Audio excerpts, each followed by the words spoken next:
your fraud Oilers mentality doubts them week in and week out during the cold and heavy months of the fall. During the rained out months of October and November.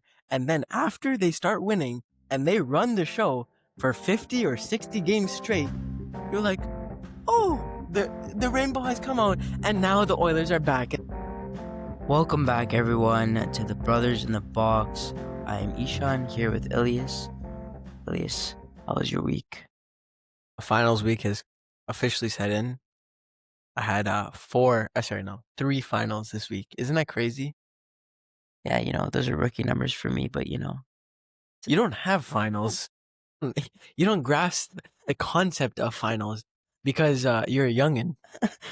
No, I had 3 tests this week as well, so one was canceled. Tournament. No, it got postponed.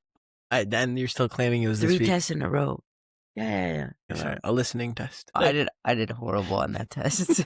How are we counting these? Like, we gotta develop like a tier list for tier of test, and listening has to be at the bottom because it's a walk in the park. It shouldn't even be considered a test. I've seen so many clips on Instagram and TikTok where it's just like, oh yeah, what is the age of this person? And that's just in a foreign language. I swear that's for every single test. I think you just gotta listen to more music. Yeah, that's what I always say. The best way to study for a listening exam, and this is for Spanish, by the way, for those of you who are unfamiliar. Best way: throw on some Bad Bunny, throw on some J Balvin, and just pump the tunes until the late hours of the night. While you're doing something else, maybe while you're playing some cello or watching the Oilers win back-to-back games by crazy numbers. I might add. Speaking of the Oilers, haven't disappointed in December so far. Don't disappoint December? Possibly. I mean, watch them lose. They actually don't play tomorrow. They play Tuesday, right? Tuesday. Yeah. They have a weird schedule. Yeah, I don't know. They played so many back-to-backs in the beginning of the year. And like in November, their schedule is really packed, and they lost like literally every game. So now when they start winnings, of course, their games are farther apart. But yeah, I think last 2 games that they've shown, they found their groove. The offensive groove, and right now in our notes, you've written Grove. But I don't know what grove they found. I don't know if you guys can tell, but I'm a little bit sick right now, so both the mind and my body are doing great. So maybe they found Maple Grove. Maple Grove Park. All right, if we're gonna make fun of each other, let's talk about the bet we made. I want to say 5 weeks ago, and I gave you like 7 extra weeks to work on it. No, this was agreed upon. And first of all, I just want to say. And guess what? Guess who came out on top? Your boy. No, absolutely not. Where's Bouchard right now? He's not a plus, and that's what we agreed on. You said he would be a plus in 2 weeks. I'm saying no bet. I'm saying tie no bet. No, we agreed on the fact that you said I think we leave it to the audience. Okay, I would agree in some extent, but I want the audience to know. If you go back and review the footage, you said you were extremely confident. You said that Bouchard would be a plus. He would be a plus, not a 0, because a 0 is not a plus. You said he would be a plus. No. And currently he's not a plus. He was a plus at the predicted date of filming, which was Saturday, which was the end of the week. Well, and okay, it's unfortunate we're filming on a Sunday night because, like you heard, Eshan is sick, and I had a couple finals, so we had to push back the filming date. But at the completion of this challenge, which was Saturday, he was a +1, which I believe concludes me to be the winner. The date that the challenge ended was when we filmed the podcast. And we're filming the podcast tonight on Sunday where he's a 0. So it's kind of crazy because the Oilers had 6 goals and he was on for both goals against. Yeah, but he also scored a power play goal. Congrats, give him a cookie. Like what? I can't stand to see you keep hating on Bouchard when he's clearly not the problem. You keep hating on him for no apparent reason. It's just like you're actually racist to him. Like has to be derogatory at this point. Yeah, let's not take this out of context here. No, it has to be derogatory. No. It's like you hate the way his face looks or something. Like, I know. I mean, who doesn't hate the way his face looks, bro? I think he gets it. He looks like a troll. But it's not to say that he isn't an amazing hockey player that has propelled this team into the place that it is with its offense. I think in terms of the last 2 months, he's improved. Like I said, I give him that. I told you. I'll give him that. He has improved. He's gotten himself to a 0, but he's not a plus. He starts off slow every year, just like the Oilers. I'll give him that he has improved, and I think he'll continue to improve. But in those first, I understand he just started off really, really bad. That's where I saw a problem. You don't have enough patience. That's what you lack. I never have the patience with the Oilers because I always want them to start off well, and they never do. It's not a 10-game season though. No, I understand. It's an 82-game season. I understand that. Also, you're also playing possibly 28 playoff games after that. I understand, but I also want consistency, and the Oilers just don't show that sometimes, or if ever. Okay, so do you want them to start off slow and make the playoffs, or start off hot and then not make the playoffs? No, I'm talking about consistency, winning games, dropping some, but winning games majority. Like look at what teams like the Avs and Dallas are doing right now. They drop some games, and then when they get in a slump, they find their way out of it and they continue to win. Like obviously, there's a lot of high. Is that not what the Oilers are doing right now? No, but their slump lasts for 3 months. It was not 3 months. It was October, November. That's 2. Last time I checked. I know you're 6, so your mind and your memory might be a little foggy, but 1 plus 1 is 2. Right. Okay, 2 months. Year after year, the Oilers. I don't. No. Can you just listen before you talk? Year after year, the Oilers drop the first 2 months, and then they run the show for the next 50 games straight, and everybody says, "Oh, they're back," and they always, every single Oilers fan, including your fraud self. Okay, you don't call me a fraud because I'm an Oilers fan. Day one. Your fraud Oilers mentality doubts them week in and week out during the cold and heavy months of the fall. The rained out months of October and November. And then after they start winning and they run the show for 50 or 60 games straight, you're like, the rainbow has come out and now the Oilers are back. And let's not go excuse the fact that you also had that fraudulent mindset at those times as well. Absolutely. Please face I strictly remember us starting an episode, I want to say probably 4 or 5 weeks ago, where I was like, yeah, the Oilers aren't making the playoffs. Quote unquote, Elias Kirani. No, it was last week. It was last week. Wow. Yeah, of course. I'd never betray my team. Never betray your team. But only last week. No, not even last week. That was just to get you off my back. I'm sure. It never happened. But I think a little bit of a kind of like, not to make excuses here, but injuries have been a little bit of an issue.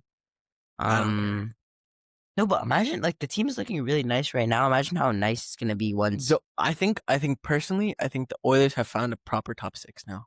Yeah. McDavid, Hyman, Nuge, Savoy, Draisaitl, Pods. I just don't. I want to know where Rostovich fits into that though. I honestly put him on the third line. I honestly think you could put obviously Nuge is playing really well with McDavid and Hyman right now, so you probably won't want to mess that up. But I could see a situation where it's give Nuge centering his own line, you know? Yeah, I don't hate that as well. I think Nuge has been cooking playing with McDavid. Nuge can center his own line. He's more than capable. Nuge has been cooking playing with McDavid. Yeah. To be completely honest. I mean, so is Rostovich. Rostovich played really well with Draisaitl, I think, more than... It's tough that he was out he's out until the 23rd, I think is his... Yeah. I mean, he was playing really, really well with the boys. Really, really well. Women's Day-to-day captain. You got to feel for the kid. Yeah, I mean, we talked a little bit about it. I think it was last week. Yeah, yeah, it was unfortunate. He's not back for a minute. Back on the IR. I think I think as soon as the team comes back and we're fully healthy to I see think like that a broad scope the thing of is, what the I team think looks like. it kind of messes up the I rhythm. think, yeah, I know. You know what I I think mean? it does. But at the same time, I want to see where our team looks like when everyone's healthy. Because like in moments you see the team look really scary with Rosovic, with Wallman, like those are two incredibly big pieces. Like especially in those Columbus games that we played, like when we played, Yeah, there were the reasons why we won. very fair, very fair. So like if you think about it that way, like also I want to see Wallman another game winner and hit those cellies again, bro. Oh, He's so nasty with the nasty, cellies. so nasty. I love the cellies from him. He's such a dog out there. I know we don't have it on the layout for today, but I really want to talk about Quinn Hughes Like a potential trade option for him? because as per Elliot Friedman, the Canucks and the Devils have had a conversation regarding Quinn Hughes. Yeah, I wonder what that trade would look like. Would you think they would have to give up Jesper Bratt? I think if I was the Canucks, I think it would be tough not to see a world where they're not giving up. no, but okay. I wanna check how old he is because realistically, I don't think he fits the timeline because I think they're gonna go into a full rebuild after this. No, they should go into a full rebuild. No, because he doesn't fit their timeline. He's 27 years old. But you could go get Jesper Bratt and then you could go trade him for an even younger piece. You know the thing is this is where your decision in the summer as the Canucks management hurts you now. Yeah, we're trying to go all in. You traded Shilov's your future. You let us dump Evander Kane on you, who's now on the market and because let's be honest, he's not gonna. He's not good. He's not gonna re-sign with them. I think this might be his maybe last or second last season in the league. I don't think that's crazy. I could see him going to I think I could see him going to like a team, like a third liner, as like on like Pittsburgh or something. Yeah, but do you think he wants to play those third line minutes? I think he was upset last year playing the minutes that he got, especially. Yeah, in the playoffs. You know what I mean? Maybe he's that type of guy where it's like if he's not getting those top end minutes, then what's the point in playing? Yeah, which is fair to some extent, but just fit your position. Honestly, let's be honest. You're not a top 6 player anymore in the league. No. But I feel like it's hard for guys to go from. I saw a potential trade option for Quinn Hughes. It was Simon Nemec, a big upcoming defenseman. Obviously, don't want to trade Luke Hughes away, so they have to give up a big defenseman. Dawson Mercer. Okay. And then I think it was a couple first round picks. Yeah. You think that gets it done though? I don't know if it's enough, but I know that's definitely a lot. But the team would be so scary. It would be very scary. I would want because if you think about a depth forward piece. If I was coming back, I think they'd have to take like another younger rookie guy. I don't know who else they'd be open to trading Sherwood, Kiefer to the Devils as well. For who? Because they're not going to trade away Nico. No, I'm saying like Bratt. I don't think they get rid of Bratt. I don't know if they'll have a choice if they really want Quinn Hughes. Yeah, but I could see a deal where New Jersey trades away all their younger, like their really young players, like they're basically their future, like Nemec and Mercer. Because Bratt is 27, he's in his prime right now. Mercer is not as young as. I thought Mercer's like 25. You think? I don't. At least that's what I'm. Maybe I'm overshooting it. Oh, he's 24. Yeah, he's pretty young. Yeah, but he's not that young. No, but he's young enough for them to him be like a main piece for the rebuild. Because realistically, he has 3 years to develop on a team where he's playing top line minutes. He's not a rebuild guy. You need somebody in their early 20s, like 21, 22. Okay, well, Simon Nemec is really young. Sure. Who else on that team is a really young player? You'd also have to give up. You'd have to take some cap. Yeah, I mean, Dawson Mercer's making $5 million. No, right now they're over the cap. Yeah, with Luke Hughes's. So maybe Jesper Bratt would have to go. Or Timo Meier's no movement. No movement. Jesper Bratt also has a no movement, so he wouldn't be able to go anyways. Maybe Nico Hischier then. But But then you're basically saying I'm trading Nico Hischier and I'm making Quinn Hughes my captain. Yeah, that's what you would do though. I mean, Dawson Mercer's Or it'd be actually sick. Yeah. If they made Quinn, Luke, and Jack all A's. That would be insane. That'd be dope. Yeah, I don't really know who else they would trade here. Because you need to get money off the books. Yeah, their no movements kind of hurt them a little bit. They do. Quinn Hughes' contract is very team friendly. I think it's $7.5 million. Yeah, so that's more than doable. I feel like it could be a world where they trade away Nico Hischier. You take Nico Hischier off the books, you still need to get rid of somebody else. Yeah, you give away someone like Dawson Mercer and Simon Nemec. I don't think Simon Nemec is making that much money though. Yeah, but Dawson Mercer's making $3 million. Nemec is probably making his rookie contract. Or you trade like someone like Brett Pesce, bro. I don't know if they want to take on that contract, but does he not have a no movement? He has a no trade clause. So you can't trade him then. Without his approval. Yeah, and let's be honest, who would want to leave this team? Even Simon Nemec is making $918K. Yeah, but if you trade away Nico Hischier's making out at $7 million? Yeah, he's making 7.2. Yeah, that's more than enough. But you still don't have enough to bring back Jack. That's what I'm saying. They're over the cap right now because Jack's on IR. Oh, yeah, then I have no idea how they'd make it work. I don't know how they're going to make it work, but they'll figure out a way. I'm sure they will. Or you trade somebody like Kovacevic. In a perfect world, you're trading Dougie. Yeah. But Dougie. I don't think they want Dougie, though. No. I wouldn't want Dougie. He's a little bit older. Contract is pretty fair. It's kind of high, though, at $9 million. Yeah, he's not been the player that he was last couple of seasons. Yeah, so I mean, it's hard to see where he fits in. I'm sure they would make it work if they wanted to make it work, but it'd be a little tough. It'd be interesting to see how they would make it work. Also, actually, they could potentially trade away Markstrom. Yeah, but Jake Allen plays goalie for them? I mean, he's not been horrible. But he's not a starter.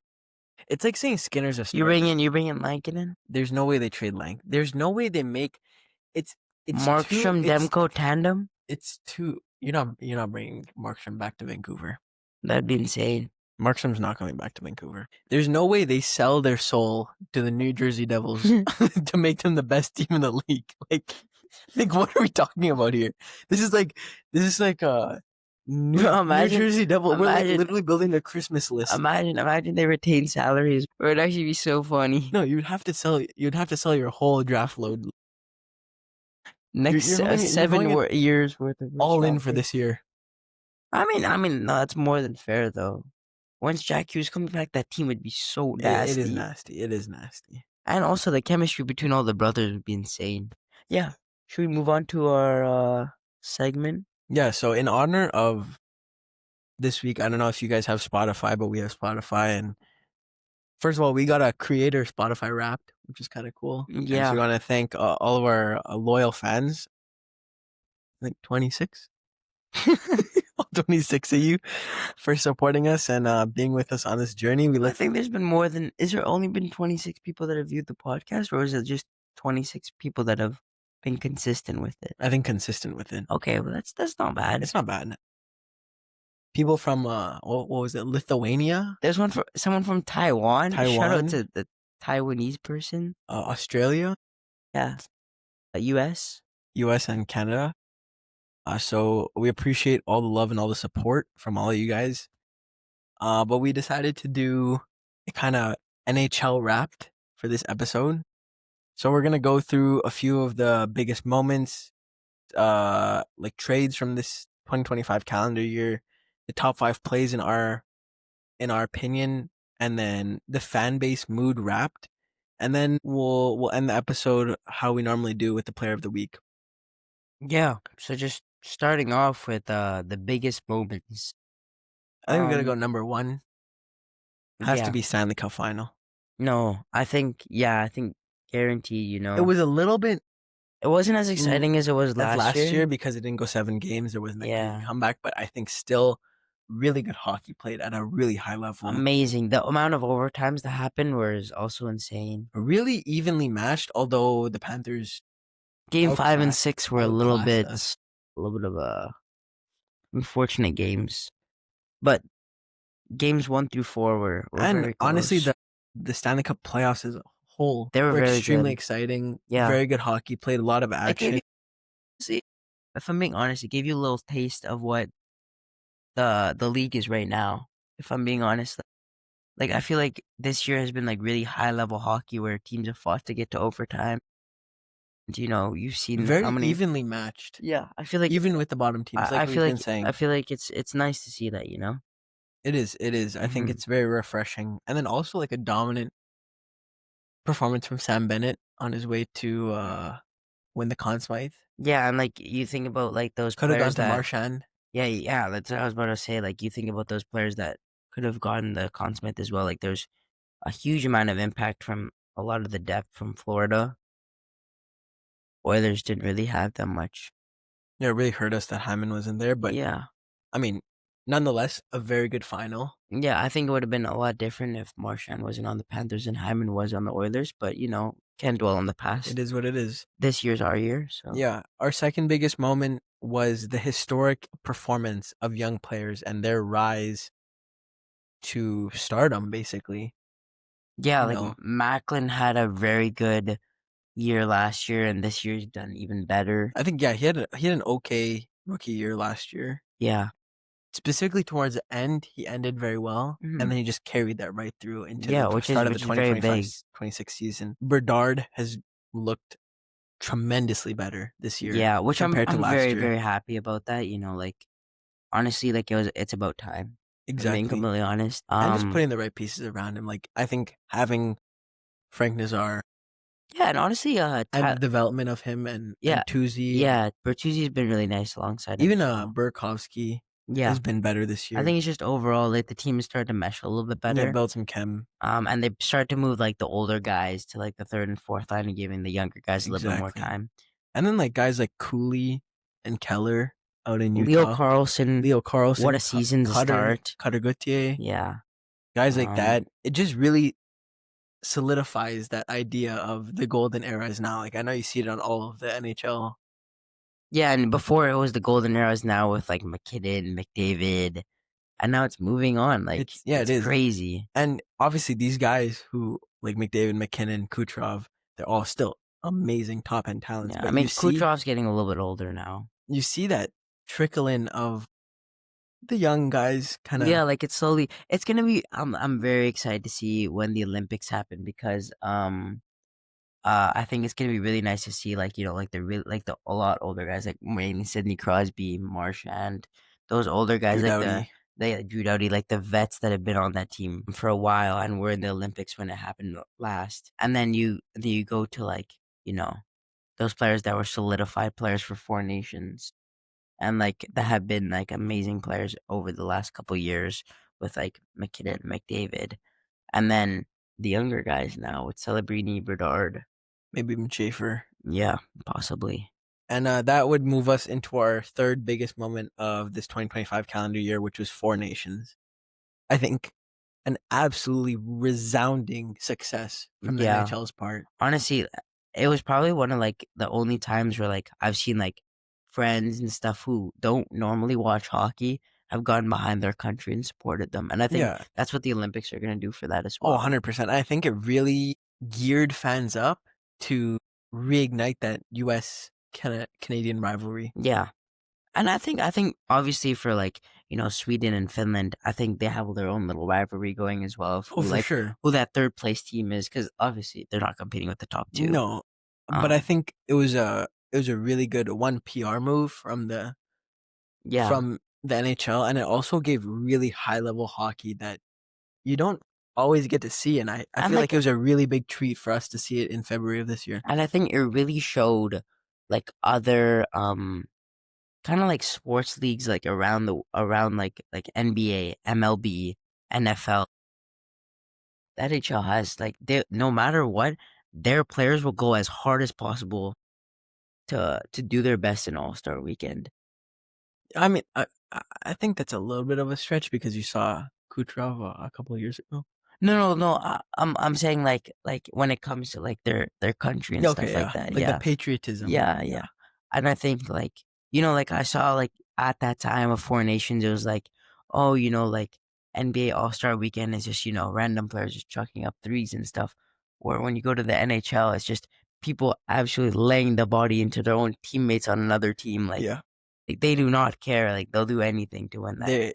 They care about their country first and foremost. Yeah. And that I feel like that winning for your country is the most amazing feeling and the best trophy you can win in hockey. You know, like what I mean? They'll say sorry to their teammates in the locker room when they get back. Exactly. I remember hearing a story about Travis Konechny and Travis Sanheim. They were busing back to Philadelphia from Boston. This is because of Tort, right? And then Tortorella is so these two players are Canadian, and John Tortorella, who was coaching for the American team, he was invited to go on the bus, and he chose not to go on the bus and fly back instead because he was so pissed about the fact that they lost. But moving on, we have next is our biggest trades of the year.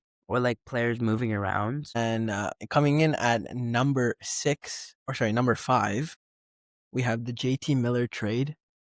Yeah, from Vancouver to his draft team, the Rangers. I think it was a big trade for both teams. Obviously he's the captain now, so that's huge.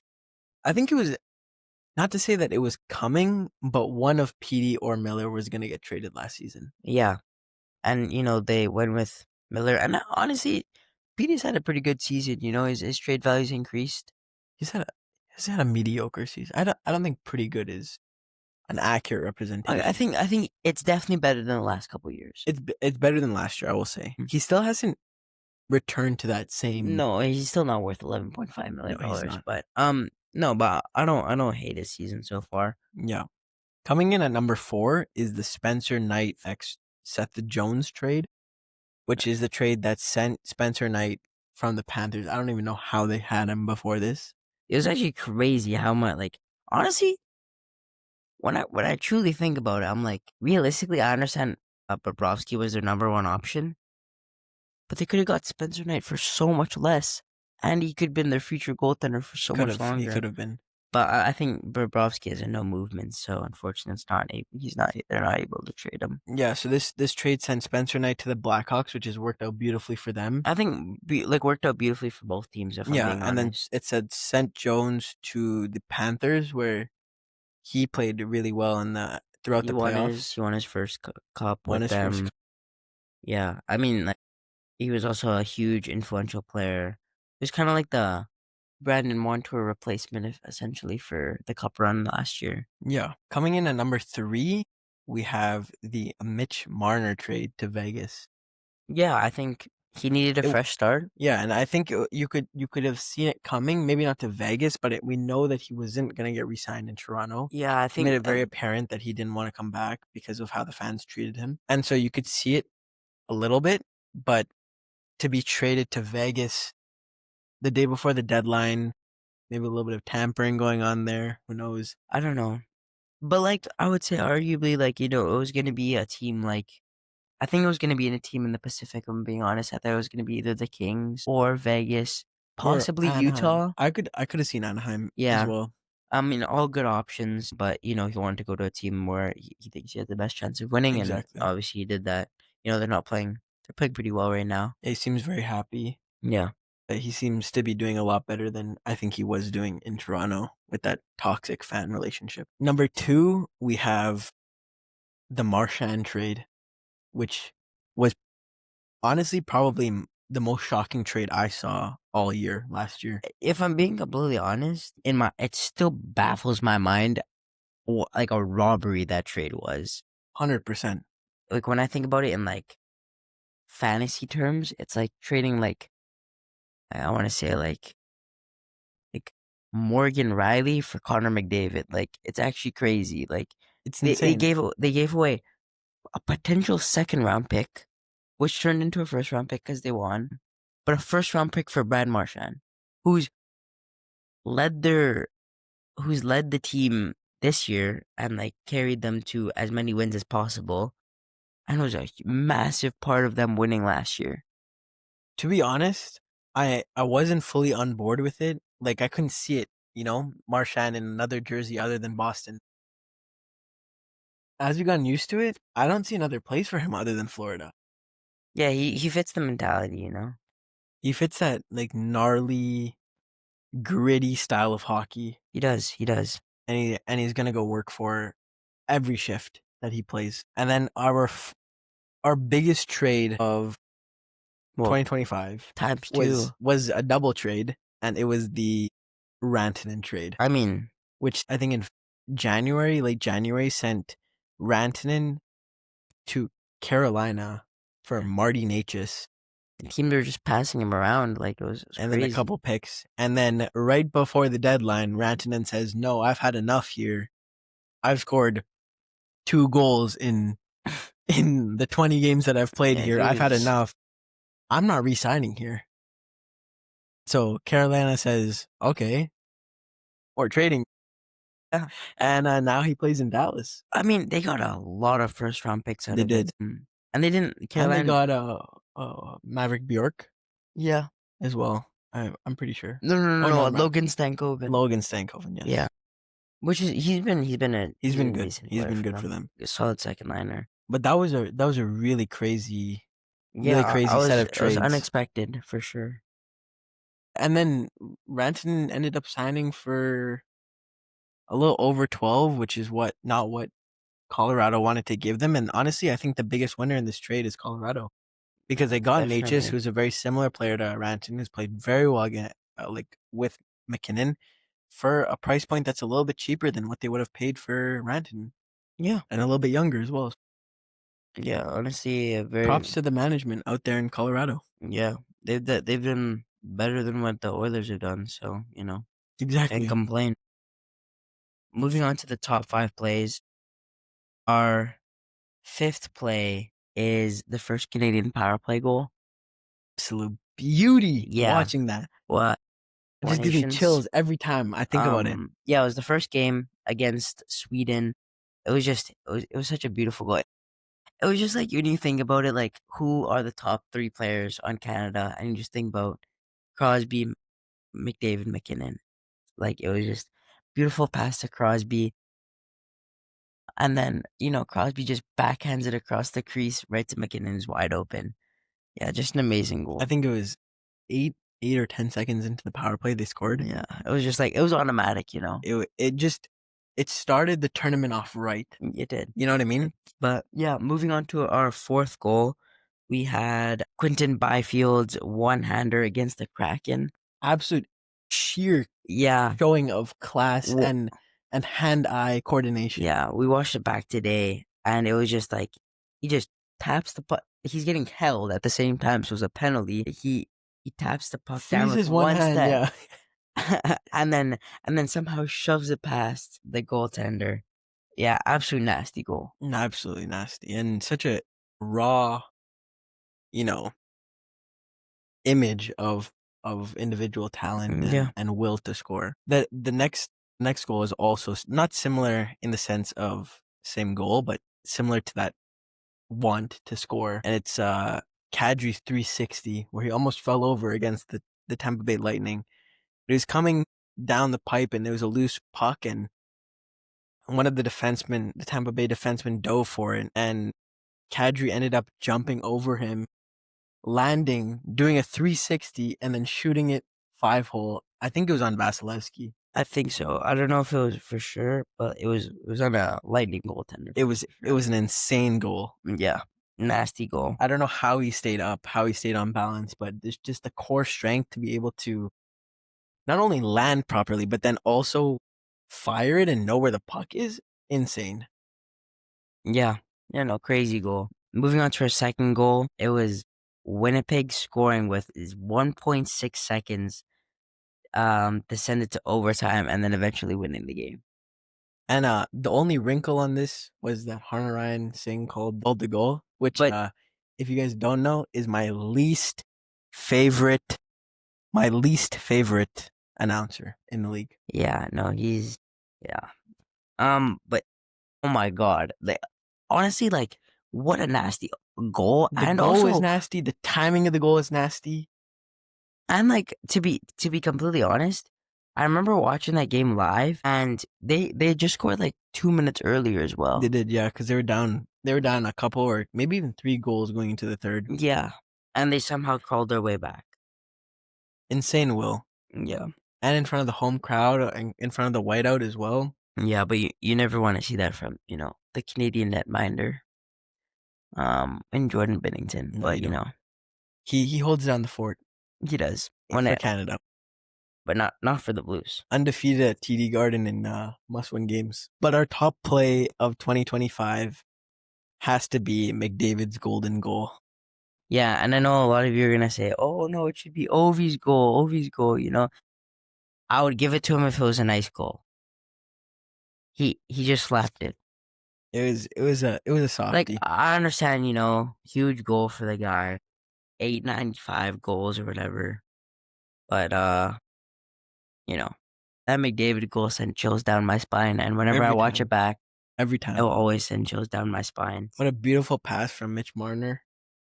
Yeah, just like horrible lapse from Austin Matthews. Yeah, he'll never live that down. But yeah, beautiful, beautiful goal. Absolutely crazy. We'll move on to our fan base mood wrapped. And coming in with the happiest fan bases, we have Colorado, Makes sense. Who's been extremely dominant. I know they lost to Rantanen in the playoffs of last year, but, a down year, nothing too crazy. The second team we have is Dallas, which, again, went very far in the playoffs this year. And they got Rantanen last year. Exactly, and they've had another hot start to their season. And then our third team has to be the Panthers. Yeah, just of course. Dominant force. I know they're hurting a little bit right now, but, you got Matthew Tkachuk coming back in January. You don't know the timeline for Barkov, but they're still treading water right now in the Atlantic. You can't really complain with 2 back-to-back Stanley Cups. You absolutely cannot complain. But yeah, moving on to our most chaotic fan bases. Edmonton start off, going to the finals back-to-back and losing twice to the same team. It hurts, and also starting the season off like they normally do, and then the fans doubting them, and then wrongly pointing their anger out at Bouchard. All right, bro. Yeah, sure. Even though he deserves it. And yeah, our second team is Toronto. I feel like they've definitely calmed down a little bit this season. Maybe a little bit, but still, they say every year is our year. Yeah, and then round 1 or round 2 of the playoffs, they go golfing again. Just a toxic relationship with their players, Yeah. And then number 3, it's kind of a sleeper. Carolina, they haven't really done very much in the playoffs. They can't put it together in the playoffs, really. Yeah, I mean they've had a lot of turnover, especially with their stars. Yeah, like they had Rantanen for a little bit, couldn't get that going really. Now they have Ehlers. They had to get rid of Natchez. But yeah, they have Ehlers. Seth Jarvis is still cooking. Aho, obviously, Svechnikov, great young player. So they still have a lot of. Anderson's been kind of shaky. Yeah, but they have Brandon Bussey now. Yeah, and Piotr's back as well. So Wait, do they have Brandon? Yeah. Oh yeah, they do, right? Okay, I was just making sure. Yeah. And then our depression season fan bases are the Sabres. I'm sorry, guys. You guys just suck every year, except when you play us for some reason. The second team has to be the Preds. Those that offseason really looked like it was going to be the greatest thing ever pulled off by Barry Trotz. And then they just came out and were so... honestly, like when I saw that offseason, I was honestly like, I was like, okay, so the Preds are just going to be number 1 for like the next 3 years. And it's been horrible. It's been horrible. And that, and not re-signing Steven Stamkos looks better every day for this Tampa Bay Lightning, to be completely honest. And then going to go sign Gensel as well, which is just crazy. Exactly. And then I'm sorry to do this to my hometown team, but the Canucks are in depression season. Yeah, making the finals, going to round 2 and taking the Oilers to Game 7 2 years ago was, the best they got in the last 5 years. And then last year was just lackluster. PD falls off a cliff. And there's trouble in in the locker room. You lose Tocchet. And now it's just... Now they're last in the Pacific, which is horrible. They're 31st in the league. So, maybe they're going to turn around. They just beat the Wild, so you never know. Like that's going to do it. Yeah, sure. But most optimistic for 2026, Utah. Number one, I think. Yeah, Utah and number one. I think that's the main one. They have something building. It's it feels very different to the Coyotes team. Yeah, no, it does. And I think people forget now that they used to be the Coyotes. Yeah. It feels so different. It feels like a different organization. It does. It is. And props to their management for making that happen. Yeah, like a lot of the team, like the Coyotes were a joke team. Yeah. Playing in Mullet Arena. Yeah, like I don't know how they beat the Oilers so many times, but I swear we always lose to the bad teams. But like they just weren't a good team. Led by Clayton Keller, who got no love, and now he's finally getting his flowers, and Logan Cooley's beside him. Dylan Gunther, lots of great players. Yeah. Our second team is Chicago. Mm-hmm. I think it's been a couple of really rough seasons after experiencing. Around 10 years ago this time, the highest of highs, winning virtually back-to-back cups. Yeah. And just going to the playoffs every year, making a deep run, giving really good teams a run for their money, and then now going to complete rebuild. But you can start to see where this team is headed, and you can maybe start to see a glimmer of hope in this master plan, the Bouchard plan. Yeah, and I think our last team is going to be Anaheim. This team, I was not expecting to do this well, but I think they're in the Pacific. Third in the Pacific. Oh no, third. They are first in the Pacific. Sorry, third in the West. Yeah, which is crazy. Something just seemed to click this year with Leo Carlsson and Cutter Gauthier. Really important that they brought. The vets have also been really nice for them. Yeah, bringing in Trouba and Chris Kreider. Yeah, I think Kreider's found his place. Bringing McTavish back was extremely important for them. Their style has just been amazing. Getting rid of Gibson's contract really, really helped them. Yeah, and having Mikhail Grundlin back when he's going to be back is going to be important as well. I think have Quenner at coach has been really, really helpful for them. I think I would want to give an honorable mention to the Sharks as well. Yeah, I think obviously they're not as far into their rebuild as the Ducks are, but I think they'll continue to keep getting more draft picks and stuff like that, and eventually they're going to become a really nasty team. Oh, 100%. Just to end out the episode, our honorable mention of the week is going to be Nate Mack, the Nate Dog. 4 goals, 1 assist, 4 games played. He's been dominant this season. He's absolutely ruined my fantasy team this week because I was playing the guy that had Nathan MacKinnon this week. So yeah, he's been horrible. But happy for the boy. Our player of the week though is someone we've talked about a lot about in this episode so far. This is Rantanen. He has 3 goals, 4 assists, and 4 games played. Honestly, been a really big player for the Stars. Running the show after he came back from suspension. Yeah. No, I mean, he's just giving just showing what he's all about to the league. Exactly. And it's amazing to see how well the Stars and these 2 former teammates have done without each other. You know what I mean? Yeah. It's kind of crazy, honestly. Yeah. Who would have thought that last season around this time, we would have been saying Rantanen and MacKinnon are playing on 2 different teams and they're putting up these numbers. Yeah. You know what I mean? It's kind of crazy. Yeah. But yeah, I think that's gonna do it for us today. Yeah. We appreciate you guys listening. I know we said this for the last 2 weeks, but I just haven't gotten around to do it yet. But stay tuned for the TikTok. It's gonna be there by next week.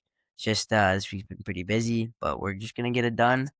And yeah, keep looking at those reels on Instagram. Yeah, drop your favorite moment of the 2025 year in the comments below and let us know anything that we missed. And enjoy this festive time. And we appreciate you guys listening.